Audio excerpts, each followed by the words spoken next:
Bien, mis queridos hermanos, continuamos estos devocionales bíblicos estudiando el Éxodo, desde la salida del pueblo de Israel de Egipto hasta la llegada a la tierra prometida.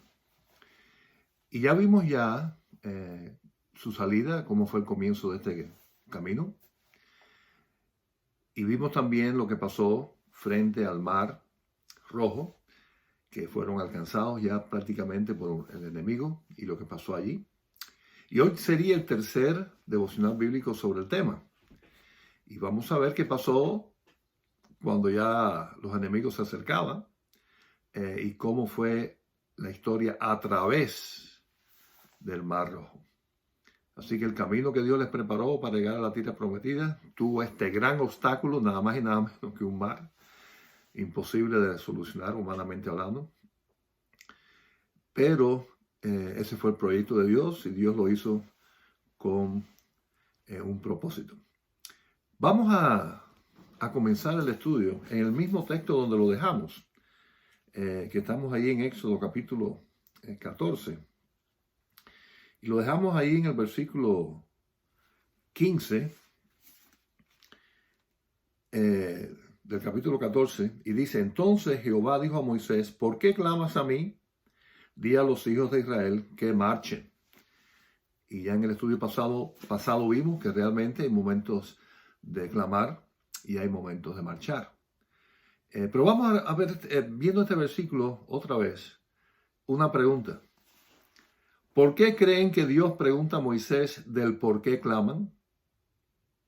¿Por qué claman? Cuando en realidad el clamar a Dios es algo que el Señor agradece, le gusta que su pueblo le clame a Él como Padre. ¿Por qué será que hizo esto?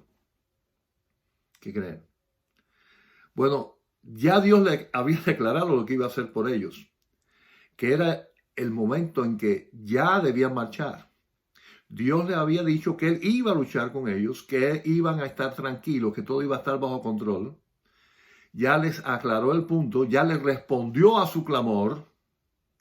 No hay razón para seguir clamando, llegó el momento de marchar. Y eso se aplica directamente a nuestras vidas. Efectivamente, sí. Hay momentos de clamar y hay momentos de marchar. El Señor responde al clamor de su pueblo y el Señor orienta a su pueblo de lo que debe de hacer. ¿Cuál es el siguiente paso? Y no quedarse clamando y clamando. Ahora, otra pregunta sobre el mismo tema dice: ¿de qué manera los cristianos hoy nos comportamos de la misma manera? Es decir, cuando debemos marchar, clamamos. Y podemos compartir algún ejemplo. Creo que actualmente el pueblo de Dios ya no se comporta así, eso nada más que lo hizo el pueblo de Israel. Bueno, yo creo que la respuesta es que eso ocurre. Y es cuando ya conociendo la voluntad de Dios, cuando ya vemos la respuesta de Dios a nuestro clamor, en vez de obedecer, pues no marchamos. Seguimos pidiendo, seguimos clamando. Algunos ejemplos de esto. Bueno, es bíblico que debemos de pedir obreros a la mies, ¿verdad? Y clamar al Señor por obreros a la mies. Pero ¿qué es si clamamos y pedimos obreros y tú y yo no hacemos nada como siervos de Dios, como iglesia de Jesucristo? No avanzamos. Hay que clamar, hay que avanzar. Pudiera ser que siempre estemos pidiendo a otras personas que oren por nosotros, que clamen por nosotros, y no tomamos la acción nosotros mismos de doblar rodillas, de buscar el rostro del Señor, quizás en ayunas, quizás de una manera especial, y no lo hacemos. Solamente pedimos que otros lo hagan. Y en este caso la acción sería clamar nosotros mismos de la forma correcta y bíblica. También, bueno, es muy correcto, y el Señor le agrada, que nosotros clamemos e intercedamos por otras personas, sobre todo a personas que amamos, que respetamos, que quisiéramos verlas salvas, pero ellos nunca han aceptado a Jesucristo. Y estamos intercediendo por ellos y clamando por ellos, pero nunca le compartimos nuestro testimonio. Nunca le compartimos el mensaje de Cristo. Y es probable que el Señor ya diga: bueno, ya te escuché, ahora habla. Yo te he dado a ti un testimonio. Algo pasó en tu vida que tú puedes contar. Claro, tratando sobre este punto, hay momentos que ya uno hace su parte y volvemos a clamar por la persona para que algún día abra su corazón a Jesucristo y que nos dé otra oportunidad o que le dé oportunidad a otra persona. Pero lo cierto es, hermanos, que podemos ser dados a solamente hablar y pedir y no hacer las cosas. O esperar que otros lo hagan, que otros marchen. No, el Señor nos llama y debemos de hacerlo nosotros también. Bueno, vamos a ver ahí cómo continúa la historia en el versículo 16. Y es aquí Dios hablando a Moisés y le dice, y tú alza tu vara y extiende tu mano sobre el mar y divídelo y entren los hijos de Israel por en medio del mar en seco. Así que, ¿qué fue lo que correspondió en este caso a Moisés hacer conforme a lo que Dios le pidió? ¿Qué fue? Está claro, ¿verdad? Alzar la vara, quiere decir, extendió su mano sobre el mar para que éste fuera dividido. Eso fue lo que le correspondió a él hacer. Ahora, ¿realmente fue él que dividió el mar? ¿O fue el poder de Dios? El poder de Dios iba a estar ahí. El poder de Dios iba a hacer el milagro. El poder de Dios iba a dividir un mar. Pero al líder, en este caso al siervo de Dios, a Moisés, le correspondió levantar la vara y dar la orden. Vamos a decir que igualmente ahora en la iglesia de Jesucristo, el líder de la iglesia, le corresponde ya no con una vara, sino con la palabra de Dios, dar la pauta. Aquí está el mensaje de salvación. Y nosotros tenemos que poner esta palabra delante, obedecer nuestra parte, que en este caso es compartir de Cristo, que en este caso es dar el testimonio en la palabra para que Dios obre, el Espíritu Santo obre en la vida de una persona. En el caso del líder, hablando ya específicamente del líder, puede llamarse el pastor de la iglesia, tiene que mantenerse usando la palabra de Dios. Moisés obedeció lo que Dios le mandó. Moisés hizo lo que tenía que hacer, que fue levantar su vara, y ocurrió el milagro. En este caso, el siervo de Dios, un pastor, lo que debe hacer es lo mismo. No él, no su palabra, la vara, la palabra de Dios delante. Predicar esta palabra y sabemos que Dios va a hacer también su parte. A nosotros nos corresponde hacer lo mismo. Ahora, ¿cómo podemos definir? Otra pregunta. Lo que correspondió al líder, en este caso Moisés, lo que correspondió al pueblo y lo que correspondió a Dios hacer. En el texto está claro qué correspondió a cada uno. Bueno, sí, al líder ya lo dijimos. Alzar la vara y extender su mano sobre el mar. Eso es lo que le tocaba hacer a Moisés. Quizá la parte más fácil en este momento. Ahora, ¿qué le correspondió al pueblo? Entrar por el medio del mar. Moisés dio el liderazgo, hizo su parte. Ahora le tocaba al pueblo marchar. Ahora, ¿qué le correspondió a Dios hacer? ¿Qué tú ves en el texto que Dios hizo? Bueno, yo diría que hizo dos cosas.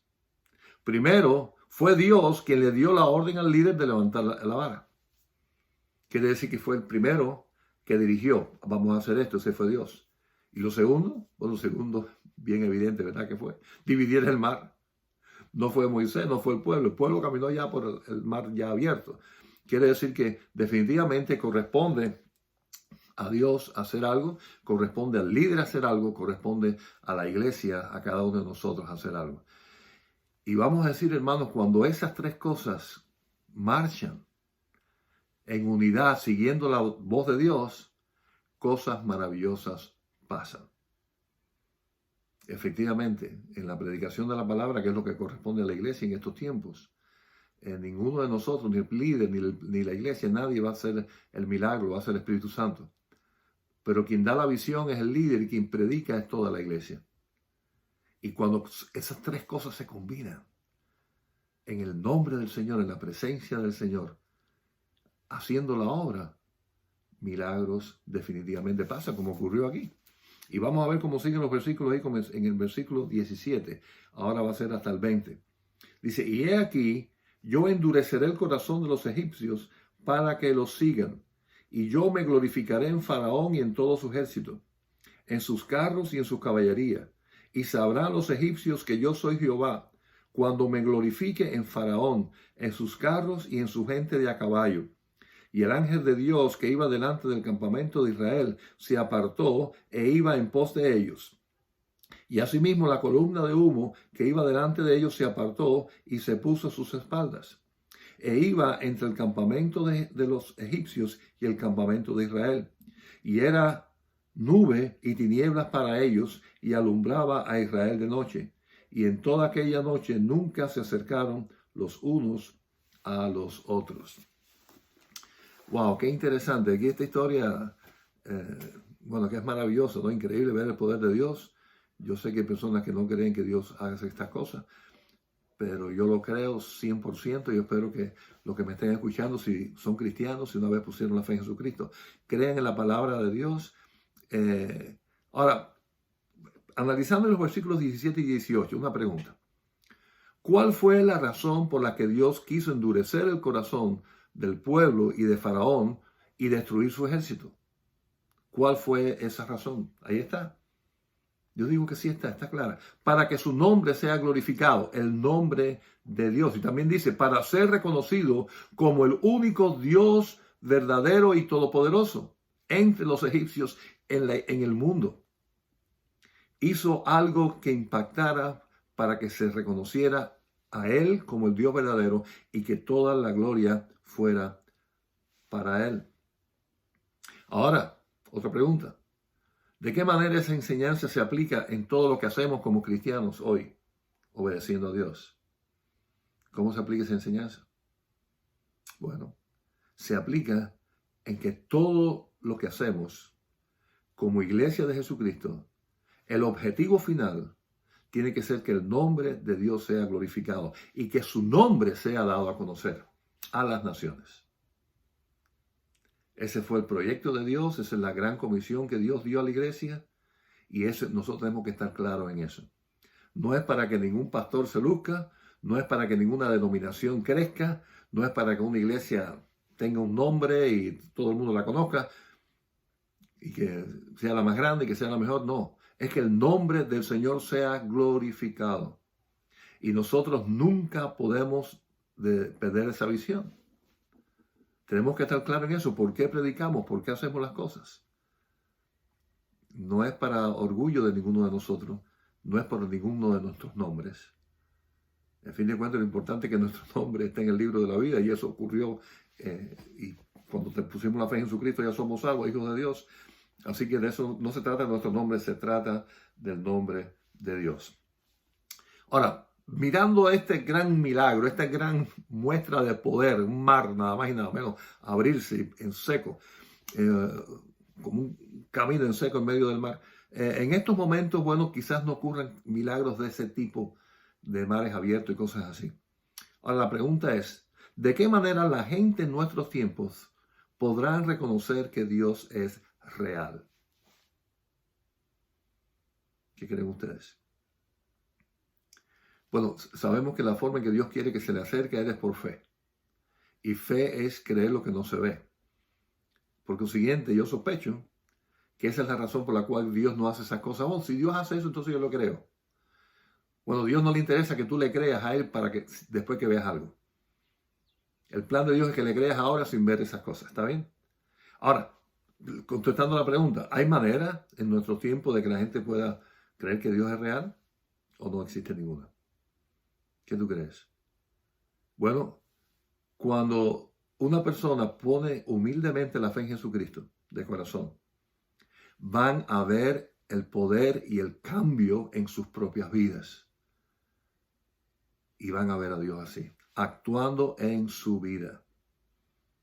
Ahora, al mismo tiempo también, cuando la iglesia de Jesucristo, mostrando sus vidas transformadas y al Señor obrando a través de su iglesia, de distintas maneras, la gente puede decir, wow, ese Dios poderoso. Mira cómo cambió aquel que era borracho. Mira cómo esta persona en medio de tal circunstancia tiene paz en su corazón, no tiene miedo. Mira, todo ese testimonio de la iglesia, más que mensajes y más que otra cosa, muestran al mundo que el Dios que tenemos es verdadero por lo que ha hecho en nuestra vida. Y claro, Dios puede revelarse también de la forma que Él quiere, sanando a alguien, haciendo un milagro no solamente de sanidad, sino abriendo una puerta y las personas puedan ver la mano de Dios en la vida de ellos mismos o de las personas. Dios es el que obra y es el que decide cómo se va a manifestar. ¿Está bien?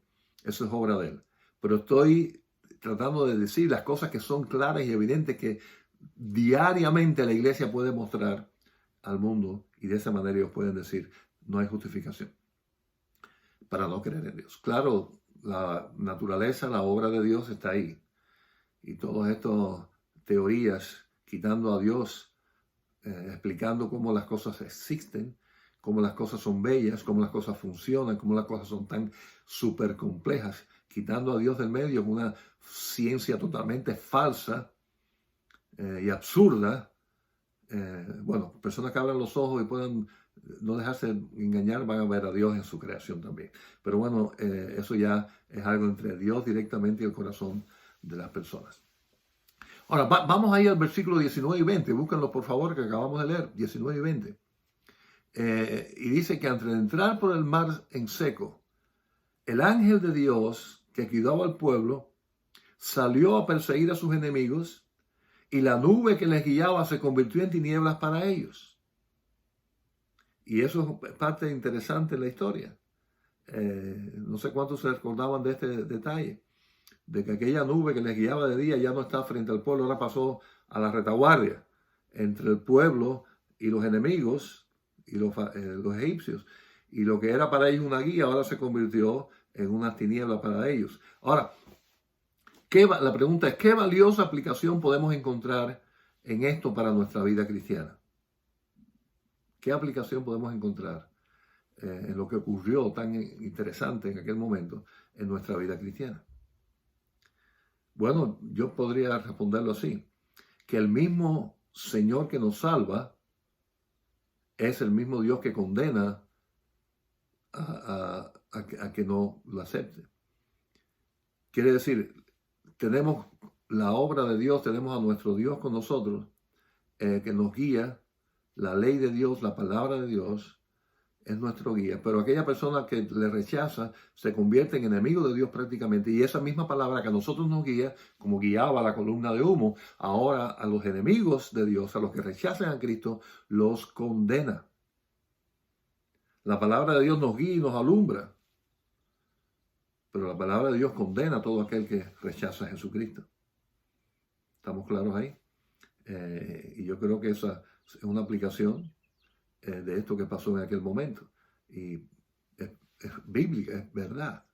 Muy bien. Vamos a ver, seguimos ahí en el Éxodo 14 y vamos a leer ahora, por favor, conmigo, los versículos 21 hasta el 28. Y ahí sigue la historia. Así que está en la parte narrada de la historia, leída directamente de la Biblia. Dice, y extendió Moisés su mano sobre el mar, e hizo Jehová que el mar se retirase por recio viento oriental toda aquella noche. Y volvió el mar en seco, y las aguas quedaron divididas. Entonces los hijos de Israel entraron por en medio del mar en seco, teniendo las aguas como muro a su derecha y a su izquierda. Y siguiéndolos, los egipcios entraron tras ellos hasta la mitad del mar, toda la caballería de Faraón, sus carros y su gente de a caballo. Aconteció a la vigilia de la mañana que Jehová miró el campamento de los egipcios desde la columna de fuego y nube, y trastornó el campamento de los egipcios, y quitó la rueda de sus carros, y los trastornó gravemente. Entonces los egipcios dijeron, huyamos de delante de Israel, porque Jehová pelea por ellos contra los egipcios. Y Jehová dijo a Moisés, extiende tu mano sobre el mar, para que las aguas vuelvan sobre los egipcios, sobre sus carros y sobre su caballería. Entonces Moisés extendió su mano sobre el mar, y cuando amanecía, el mar se volvió en toda su fuerza, y los egipcios al huir se encontraban con el mar. Y Jehová derribó a los egipcios en medio del mar, y volvieron las aguas, y cubrieron los carros y la caballería, y todo el ejército de Faraón que había entrado tras ellos en el mar, no quedó de ellos ni uno. Óigame, tremenda historia. Bueno, de esta historia se han hecho películas y todo eso porque es algo dramático, ¿no? Poderosa, increíble, maravillosa. solamente un Dios que hizo el mar puede hacer algo así con el mar, ¿verdad? Pero lo que creemos eso es 100% fidedigna a la historia. Ahora miren esta pregunta. Según la historia, el mar fue para los israelitas muros a cada lado mientras pasaban en seco. Sin embargo, para los egipcios fue muerte y destrucción, el mismo mar. Ahora, podremos decir que de la misma manera, en la actualidad, lo que para un hijo de Dios es bendición, pudiera ser maldición para quien no lo es.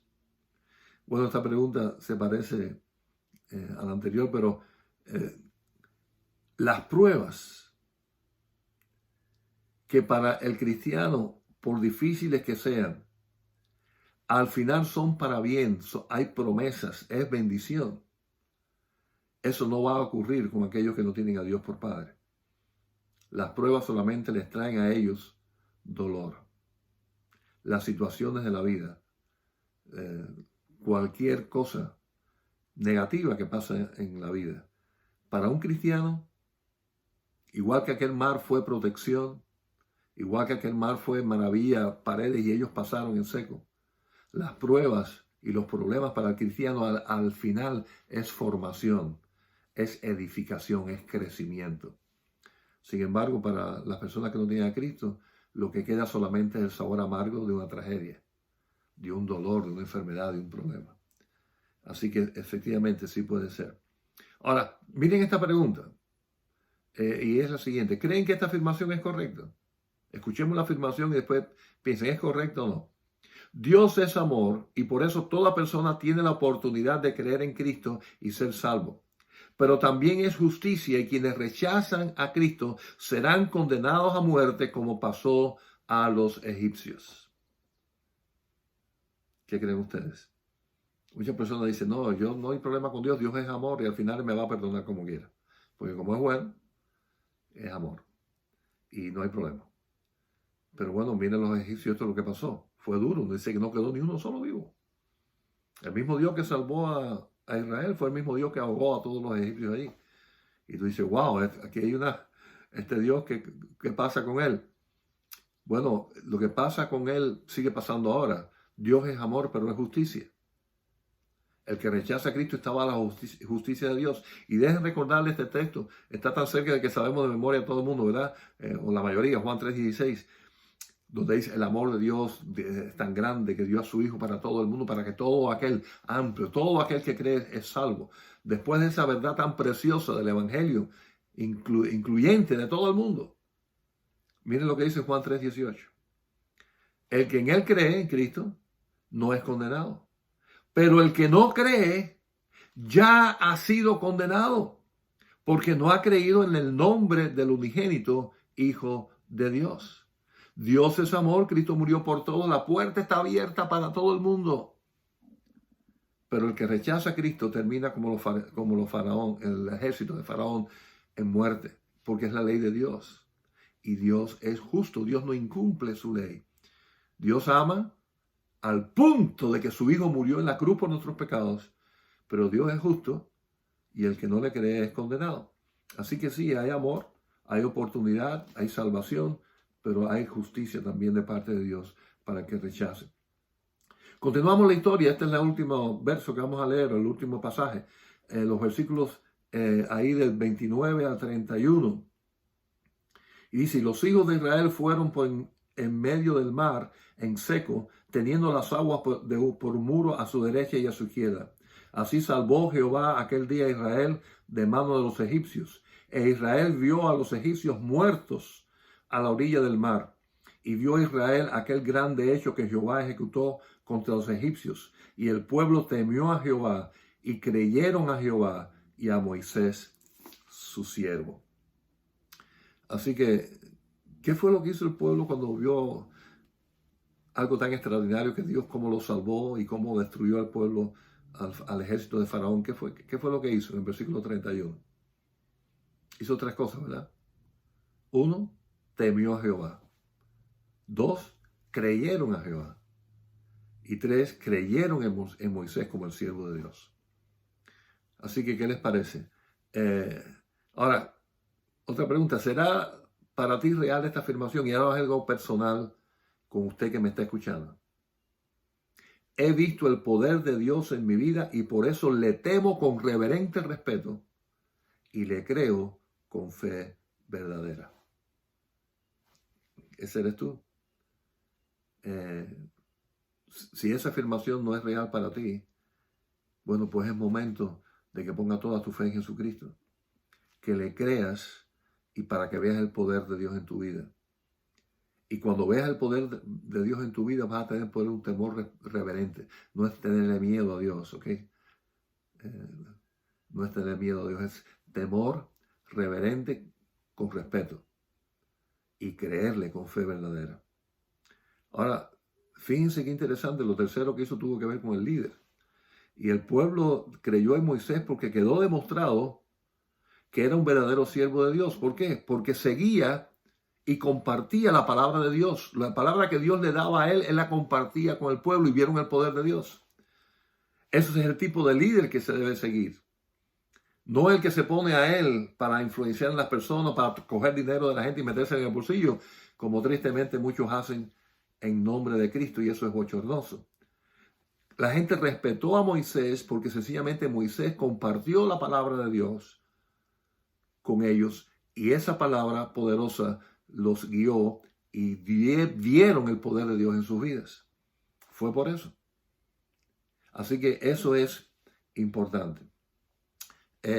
Y para terminar este estudio de hoy, meditando en esto como devocional, que es un devocional bíblico, ¿por qué si estás ahí y tienes a alguien a tu lado que estás en tu casa viendo este programa, di de tu corazón, grandes cosas ha hecho Dios para mí, gloria sea su nombre? Únase como al pueblo de Israel que vio el poder de Dios y reconoció a Dios. Hágalo usted.